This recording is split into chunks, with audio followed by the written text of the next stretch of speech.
অর্থাৎ পবিত্র মেরাজুন নবী সাল্লাল্লাহু আলাইহি রজনীকে সামনে নিয়ে আজকের জুমার নামাজে আমাকে এবং আপনাদের সকলকে রাব্বুল আলামিন আশা এবং বসার খুশনসিব হেদায়েত করেছেন। সে রাব্বুল আলামিন হাকামুল হাকিমিন পরবর্তীকালে আলামিন দরবারে কলমাত শুকর মহব্বতের সাথে আদায় করে বলি আলহামদুলিল্লাহ। আর মহব্বতে বলি আলহামদুলিল্লাহ।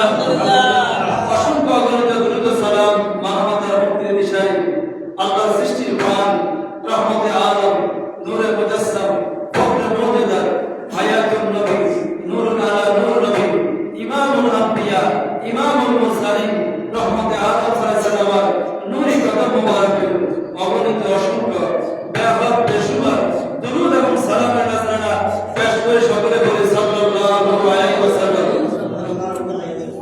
প্রিয় হাজিরিন, শ্রেষ্ঠ নবী শ্রেষ্ঠ মুজিজা মেরাজুন নবী সাল্লাল্লাহু আলাইহি ওয়াসাল্লাম। আমার নবী হলো শ্রেষ্ঠ নবী। কি নবী? শ্রেষ্ঠ নবী। আর ওই শ্রেষ্ঠ নবী শ্রেষ্ঠতম মুজিজা হলো মেরাজুন নবী সাল্লাল্লাহু আলাইহি ওয়াসাল্লাম। প্রিয় হাজিরিন, আমরা যেই নবী পাক সাল্লাল্লাহু আলাইহি ওয়াসাল্লাম মেরাজে যাওয়ার কারণে আমরা নামাজের মতো শ্রেষ্ঠ ইবাদত পেয়েছি। আর এই নামাজ হওয়ার কারণে আজকে লক্ষ লক্ষ মসজিদ হয়েছে। আর এই মসজিদ হওয়ার কারণে আজকে লক্ষ লক্ষ ইমাম খতিব মুয়াজ্জিন সেই মসজিদের দায়িত্ব পালন করতেছে। এই সব কিছুর কেন্দ্রবিন্দু হলো মেরাজুন নবী সাল্লাল্লাহু নবী আলাইহিস সালাম। যদি মেরাজ না হতো আজকে এই সকল আয়োজন হতো। প্রিয় হাজিরিন, আমার আল্লাহ রাব্বুল আলামিন 27 পারা সূরাতুন নজমে আল্লাহ রাব্বুল আলামিন বলেন, সুম্মা দানা ফাতাদাল্লা ফাকানা কাবা কাউসাইনি আও আদনা ফাআওহা ইলা আবদিহি মা আওহা। জোরে বলে সুবহানাল্লাহ, আওয়াজে বলে সুবহানাল্লাহ। আজকে নবীর উম্মত মেরাজের মতো নিয়ামত পাওয়ার পরে আজকে আমরা যুগের মধ্যে আমাদের গুণবানের মতো ক্ষমতা কারণ নাই, আমরা সবাই গুণের মধ্যে আছি। কিন্তু নবীর উম্মত যদি মেরাজের মধ্যে বর্তমান বুঝত মেরাজের নবী কি জিনিস বুঝত, তাহলে আজকে মসজিদে আযানের আগে এই নবীর উম্মত মসজিদে চলে আসতো। যে রজব মাস চলতেছে, মেরাজের মাস চলতেছে, যেই নবীর কারণে মেরাজ পেলাম, যেই নবীকে আমার আল্লাহ মেরাজ দিয়েছে, ওই মেরাজের কারণে দুই নামাজ পেলাম, ওই নামাজের কারণে তো আজকে মসজিদ হয়েছে, ওই মসজিদের কারণে তো আজকে দ্বীনি আলোচনার সুযোগ হয়েছে। বলে সুবহানাল্লাহ, আওয়াজে বলে সুবহানাল্লাহ। প্রিয় হাজিরিন, একজন মুমিন মুসলমান যার ভিতরে ঈমানের তাকাত আছে, ঈমানের জজবা আছে, ঈমানের স্পিরিট আছে। মানুষের ভিতরে স্পিরিট যদি না থাকে কোনো কাজ হাসিল করা যায় না। স্পিরিট যদি থাকে, চেতনা যদি থাকে, আপনার ভিতরে যদি জাগ্রত বোধ থাকে, তখন আপনি যে কোনো কাজ করা, যে কোনো কষ্টদায়ক কাজ হলেও আপনার পক্ষে করা সম্ভব না অসম্ভব। বাবারা, আমাদের বাংলাদেশ এয়ারপোর্টে যে কোনো জায়গায় এয়ারপোর্ট থাকে, রাতে 2টা বাজে মানুষ যায় কিনা? 3টা বাজে ফ্লাইট হয় কিনা? 4টা বাজে ফ্লাইট হয় কিনা? তো এই যে যেই মানুষগুলো 2টা বাজে ফ্লাইট, 3টা বাজে ফ্লাইট, ওই ব্যক্তি যে 2টা বাজে ফ্লাইট সেটা তার জানা আছে। ওই 2টা ফ্লাইট করার জন্য তাকে সেখান থেকে তার বাড়ি, সে ওইভাবে বাড়ি থেকে বের হয় কিনা? তার ভিতরে একটা চিন্তা থাকে যে আমার 2টা যদি রাত 2টা যদি ফ্লাইট হয়, আমাকে 1 ঘন্টা আগে যে বুঝতে হবে, হবে কিনা? সে ওই প্ল্যান নিয়ে বাসা থেকে বের হয়। এরপরে আরো কিছু সময় হাতেও রাখে কিনা? কেন? যে আমি যদি কটার সময় না যেতে পারি তাহলে আমার জীবন মানা, জীবন কি আমার জীবন শেষ হয়ে যাবে। হয় কিনা? অনেকটা হয়ে যায়।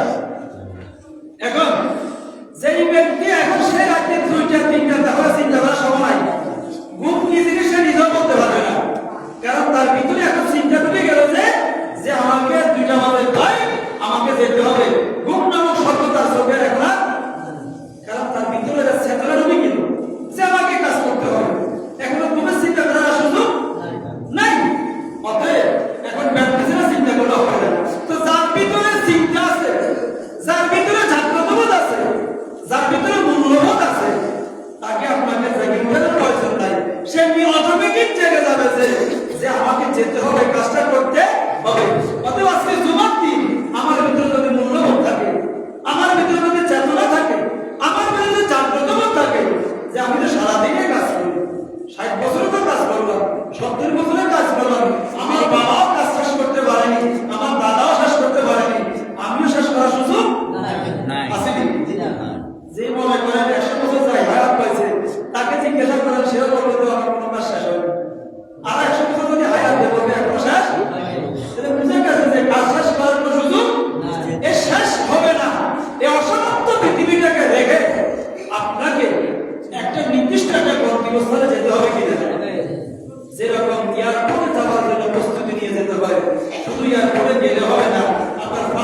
লাগবে না, আপনার চেহারা দেখে আপনাকে ঢুকানো হবে না, আপনার কাগজপত্র লাগবে।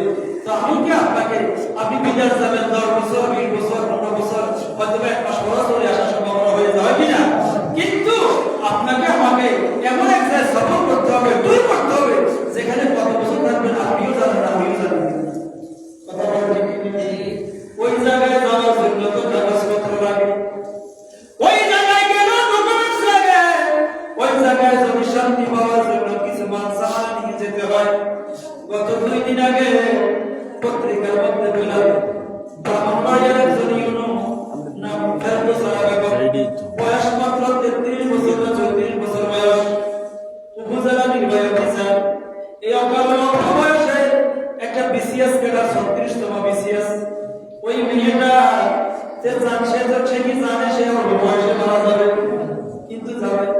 একজন বিসিএস ক্যাডার, একজন উপজেলা নির্বাহী কর্মকর্তা, তার তো কোনো সুযোগ সুবিধার অভাব আসেনি, কোনো টাকা পয়সার অভাব নাই, তার মেয়েও সরকারি চাকরি করে, একটা মাত্র মেয়ে। ওই মেয়েটাকে দেখে আমার আল্লাহ তাকে চলে গিয়েছে। দুনিয়ার কেউ কি রাখার ক্ষমতা আসেনি? যেমন মনে করেন এত বড় একটা অল্প বয়সী একটা মেয়ে কত কষ্ট করে বিসিএস হয়েছে। বিসিএস হওয়ার জন্য তো সহজ কথা নয়। রাতের পর রাত, দিনের পর দিন দরজা জানা বন্ধ করে পড়ালেখা করছে কিনা, ওই কষ্ট করে বিসিএস করে রয়েছে। অল্প সময় তাকে আল্লাহ দরবারে চলে যেতে হয়েছে। বন্ধুরে আমার, আমাকে আপনাকে একদিন এই সকল কিছু রেখে দিয়ে একদিন চলে যেতে হবে কিনা? চলে যেতে হবে। ওই চলে যাওয়ার সময় মানুষ ভালো নিতে হবে। আজকে আমাদের ভিতরে মরণের ভয় নাই। কিসের ভয় নাই? মরণটা একটা নিশ্চিত আমার মরণ হবে, সেই চিন্তা আমার মধ্যে নাই যে মরণটা আমার হবে, মরণের সময় সামান নিয়ে যেতে হবে। সেই চিন্তা যদি আজকে আমার আপনার মাঝে থাকতো, মসজিদে আজান হওয়ার আগে আপনাকে মসজিদে পাওয়া যেত। কারণ আপনি চিন্তা করতেন যে কোনো সময় তো আমাকে চলে যেতে হবে। আমার মৃত্যুটা যদি আল্লাহর ঘরে মসজিদে হয়, আমার থেকে ভাগ্যবান আর কেউ নেই। বলে সুবহানাল্লাহ, আওয়াজে বলে সুবহানাল্লাহ। যার মৃত্যু কোথায় হয়? সে কি ভাগ্যবান না? অনেক ভাগ্যবান। অনেক আল্লাহর বান্দা আছে মসজিদে মুনাজাত চলতেছে, মুনাজাত চলে শেষ। আমার একজন দাদা ছিল, এরকম মসজিদে কবি মানুষ ছিল। এ নামাজ পড়তে গেছে খিদা, কিন্তু খিদা এখন তো বন্ধ নামাজ তো বলছে না, নামাজ পড়ে শেখাবো। দেখা যায় নামাজ পড়তে গেছে, শেষ অবস্থায় মুনাজাত করবে, মুনাজাত অবস্থায় মারা করবো বসে গিয়েছে। দেখেন কত ভাগ্যের মৃত্যু, কত ভাগ্যের মৃত্যু যে মসজিদে তার জীবনের শেষ নিঃশ্বাস হয়েছে। তবে আমি আপনি যদি ভালো জায়গায় থাকতে পারি, ভালো জায়গায় যদি আমার আপনার সাক্ষাৎটা হয়, ভালো জায়গায় যদি আমার শেষ নিঃশ্বাস হয়ে যায়, এটাই হলো কিসমত, এটাই হলো ভাগ্য। বলেছে মুহাম্মদুল আলামিন কোরআনুল কারীমে বলতেছে যে সুম্মা দানা ফাকাদাল্লাহ, হে হাবিব আপনি আরো নিকটে আসেন। দানা মানে নিকটবর্তী, ফাকাদাল্লাহ আরো নিকটবর্তী হবে। ফাকানা কাবা কাউসাইনি আও আদলা, আপনি আমার এত কাছে চলে আসবেন যেন আমার আপনার মাঝে কোনো হেজাব না থাকে, কোনো জেদাব না থাকে, কোনো দেওয়াল না হয়ে যায়। বলে সুবহানাল্লাহ। কারণ আপনাকে তো আমি দাওয়াত দিয়ে আনছি। কি দিয়ে আনছি? এখন দাওয়াত দিয়ে আমি এখন কি আমি আর বই থেকে সুযোগ আছে? হ্যাঁ, আপনাকে আমি বইরাট বানাইলাম, আপনাকে আমি গেস্ট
আমার আল্লাহর সাথে কথা বলছে বলে সুবহানাল্লাহ।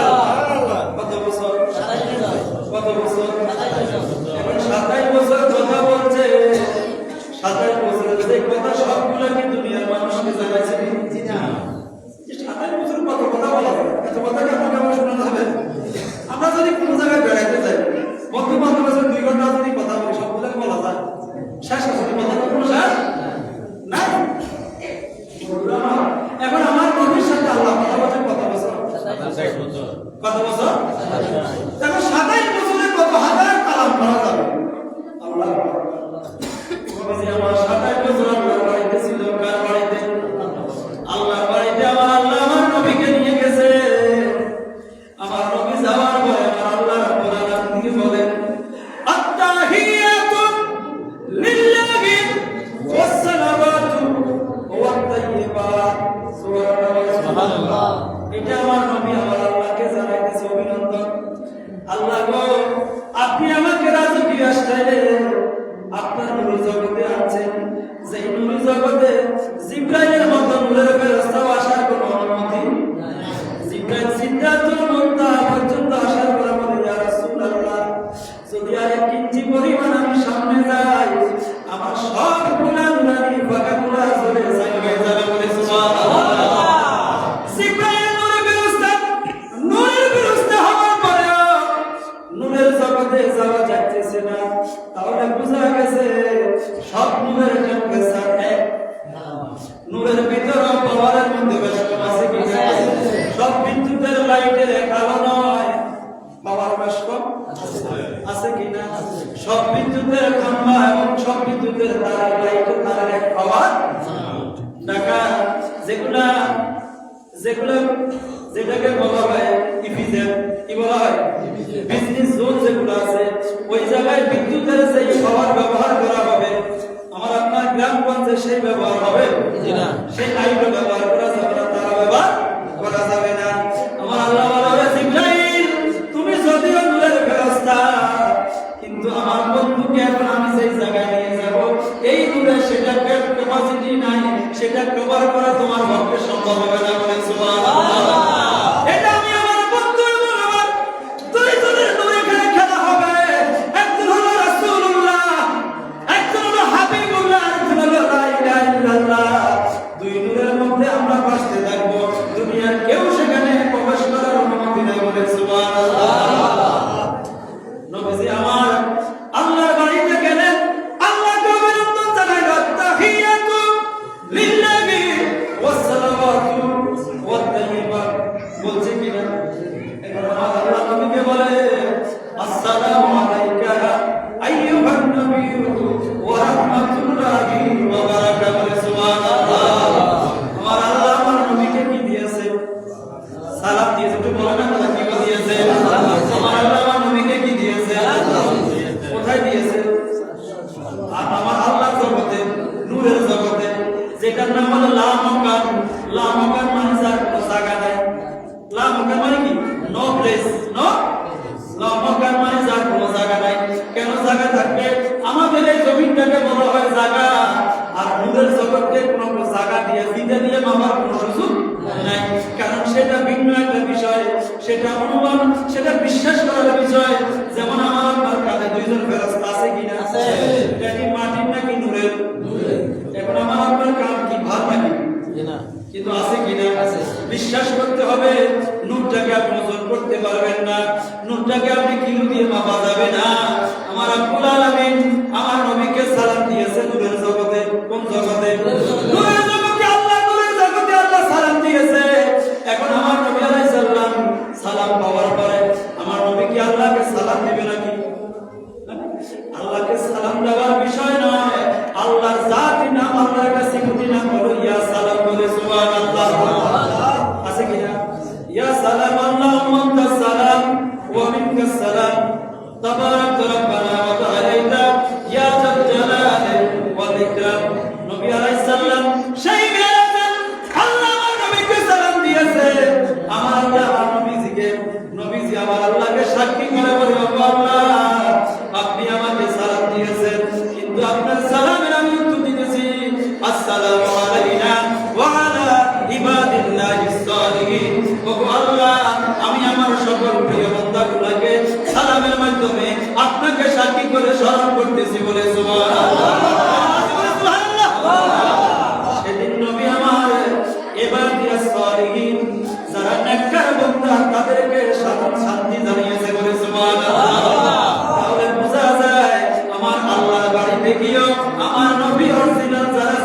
উম্মত তাদেরকে ভুলে নাই, বলে সুবহানাল্লাহ। আরে আল্লাহ বলেন বন্ধু আমার আরজি যত শুনবো তোমার গো। আরে আল্লাহ বলেন দোস্ত আমার আরজি যত শুনবো আপনার গো। জাসাইবে তাওয়াইবে জাসাইবে তাওয়াইবে করব না গো পেরেশান, মোদের রাসূল আল্লাহর মেহমান। মুহাম্মদ বলে মোদের রাসূল আল্লাহর মেহমান। আয় আমরা বড় ভাগ্যবান, মোদের রাসূল আল্লাহর মেহমান। আয় আমরা বড় ভাগ্যবান, মোদের রাসূল আল্লাহর মেহমান। লক্ষ নবী আকসা মসজিদে আমার নূর নবীকে স্বাগতম বলে, ঠিক কি না? আরে লক্ষ নবী আকসা মসজিদে আমার নূর নবীকে স্বাগতম বলে। আমার নবী ইমাম বলো, আমার নবী সব নবী মুসলিম, মোদের রাসূল আল্লাহর মেহমান। আয় আয় আমরা বড় ভাগ্যবান, মোদের রাসূল আল্লাহর মেহমান। আয় আয় আমরা বড় ভাগ্যবান, মোদের রাসূল আল্লাহর মেহমান। মুহাম্মদ বলে আল্লাহু আকবার, আওয়াজে বলে আল্লাহু আকবার।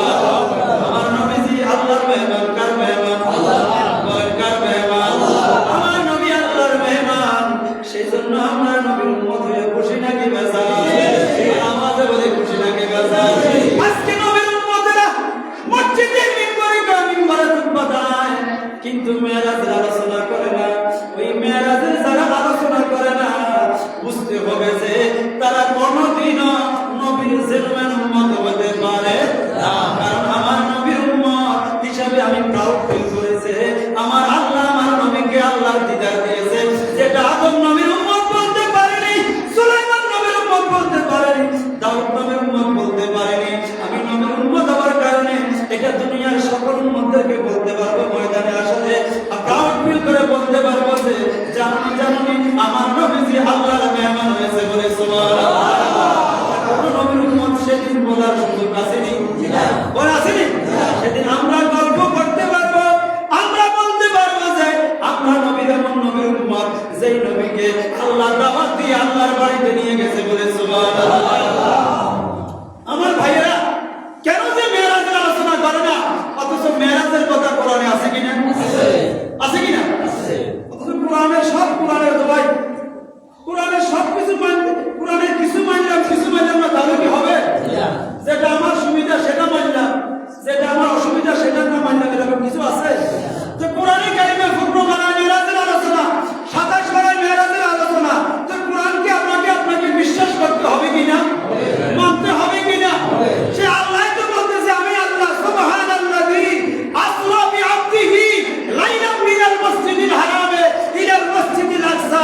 আমি আমার বন্ধুকে মসজিদে হারাম থেকে মসজিদে আকসা পর্যন্ত মেরাজ করিয়েছি, বলে সুবহানাল্লাহ। কার কথা? বলে কার কথা? এখন আমার ভাইরা ওই মেরাজের আলোচনা করতে গিয়ে তাদের কিছু সমস্যা আছে। ওই সমস্যাটা হলো মেরাজের আলোচনা করতে গেলে বিশ্বাস করতে হবে যে নবীরা কোন কোন মাজারে সশরীরে জীবিত, বলে সুবহানাল্লাহ। জীবিত না হইলে মসজিদে আকসায় যে আমার নবী নামাজ পড়াইছে, এখানে কি কোন নবী কি মরা নবীকে নামাজ পড়াইছে না জিন্দা নবীদের? জিন্দা। আদম থেকে ঈসা পর্যন্ত সবাই ছিল কিনা? ছিল। এখন তাহলে বোঝা যায় সকল নবী আপন আপন রওজায়ে পাকে আপন অবস্থায় আছে কিনা? আছে কিনা? কিন্তু তাদের বিশ্বাস হলো নবীরা তো মাটির সাথে মিশে গেছে, বলে নাউযুবিল্লাহ। যার কারণে আমার বন্ধুরা মেরাজের আলোচনা করে না, করলে সামান্য কিছু করে, উপরের দিকে যায় না, বলে আমরা শিরক হয়ে যাবো। উপরের দিকে কি হইব? শিরিক, উপরে গেলে শিরিক আর দাদাদের আক্রমণ। উপরে উঠে যাইতো, নিচে থাকো, কোথায় থাকো? নিচে। নিচে দিকে থাকো। উপরে উঠে কি আছে? শিরিক আর দাদাদের সম্ভাবনা এটা কোনদিন পর্যন্ত যায়, মসজিদে আসতে পর্যন্ত যায়, আপনি কারণ উপরের দিকে উঠে না। অথচ আল্লাহ বলে এটা তো মাত্র শুরু না, মসজিদে আসতে থেকে আমার নবী বিশাল প্রমাণ রয়ে গেছে।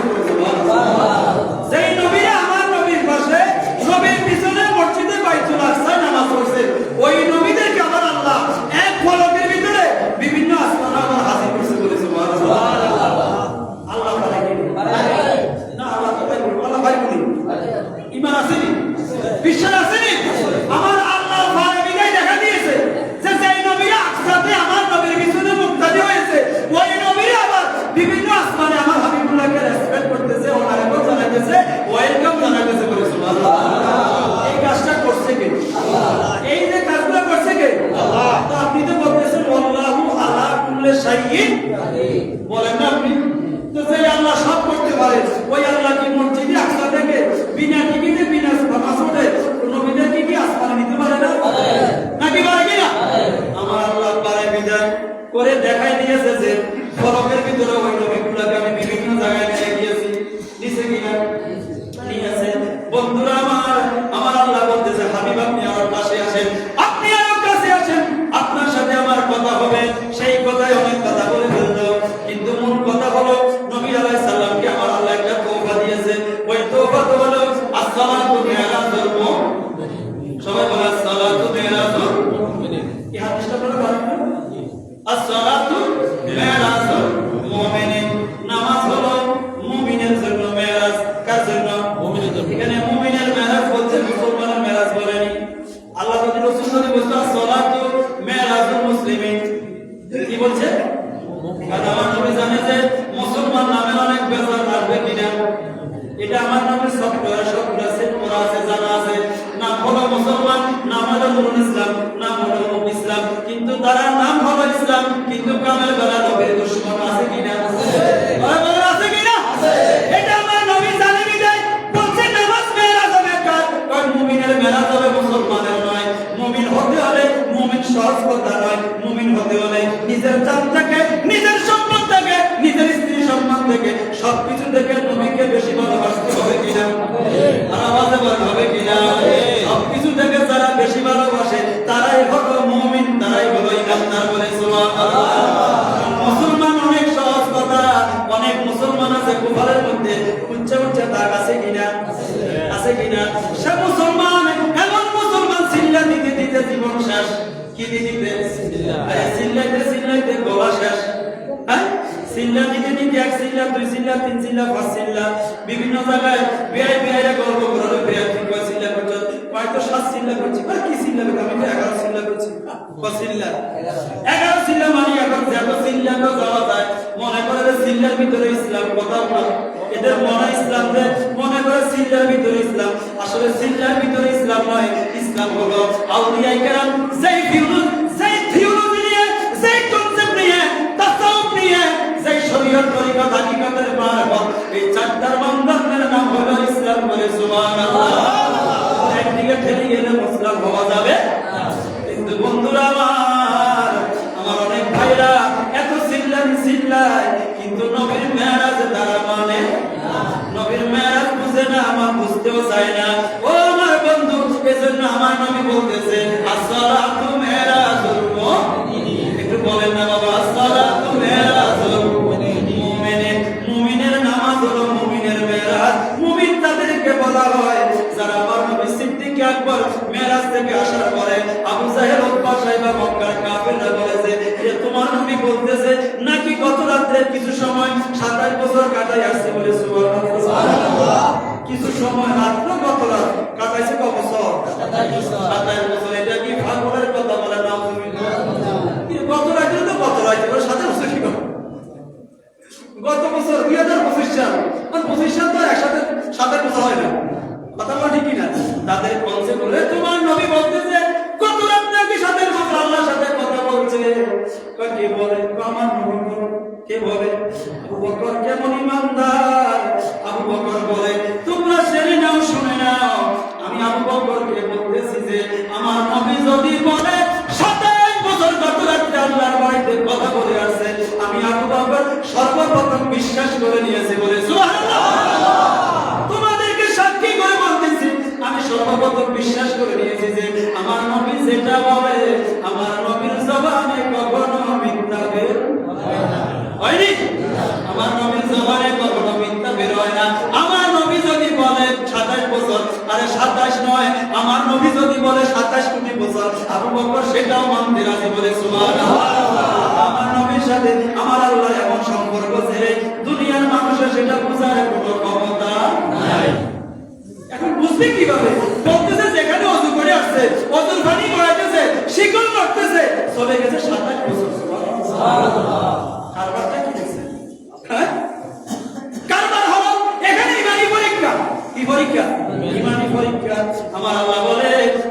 দেহ আছে, তোমার বডি আছে, রূহ নাই। এই বডির কোনো কাজ আছে নি? আছে নি? যত বড় বডি থাক না কেন, হাতও নড়ে, চোখও নড়ে, কিসের পাওয়ারে? রূহ আছে বিদায়। কি আছে বিদায়? রূহ যদি চলে যায়, আমি আপনি আর কথা বলতে পারবো? হাত নড়বে, চোখ নড়বে, কিছু আছে নি? আর সব কিছু আসল হয়ে যাবে।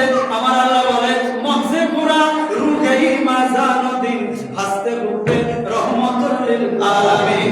বন্ধু চলে গেল, বন্ধুকে নিয়ে গেলাম আমার বাড়িতে। বন্ধুকে নিয়ে যাওয়ার পরে গোটা পৃথিবীটা, এই গোটা পৃথিবী, এই আসমান বলেন, জমিন বলেন, চন্দ্র সূর্য গ্রহ নক্ষত্র, গোটা জাহানের হাজার হাজার মাখলুকাত, এই সবগুলো হলো বডি। আর আমার হাবিবুল্লাহ হলো এই সবগুলোর রূহ। বলে সুবহানাল্লাহ। আমার বডি আছে, রূহ নাই, চলবে নি। এজন্য নবী নাই, খালি শেষ, খালির জায়গায় খালি, সূর্যের জায়গায় সূর্য, চাঁদের জায়গায় চাঁদ, সময় জায়গায় সময়, ঘন্টার জায়গায় ঘন্টা, কেউ আর চলে না। রূহ নাই, চলার কোনো সুযোগ নাই। আবার রূহ এসে গেছে, সব কিছু আবার চলতেছে। বলে সুবহানাল্লাহ। কথা বলে ঠিক কিনা? রূহ ছাড়া কিছু চলবে না। অতএব আমার নবীকে যে আল্লাহ মেরাজ দিয়েছে, সিদ্দিক আকবর আবু বকরকে বিশ্বাস করেছে। আমার নবী আবু বকরকে বলে, আবু বকর, আল্লাহ তো আমাকে দিদার দিয়েছে, তুমি কি বলো? কই ইয়া রাসূলুল্লাহ, আমি তো আগে বিশ্বাস করে দিয়েছি। আমার নবীজি মুস্কি এসে বলে, সিদ্দিক রে, আবু বকর রে, আজ থেকে তোমার নাম সিদ্দিক আকবর। বলে সুবহানাল্লাহ। সিদ্দিক আকবর, সবচেয়ে বড় সত্যবাদী আমার আবু বকর, ওই মেরাজকে অকপটে বিশ্বাস করার কারণে। বলে সুবহানাল্লাহ। অতএব আবু বকর বিনা দলিলে মেরাজ বিশ্বাস করছে কি না?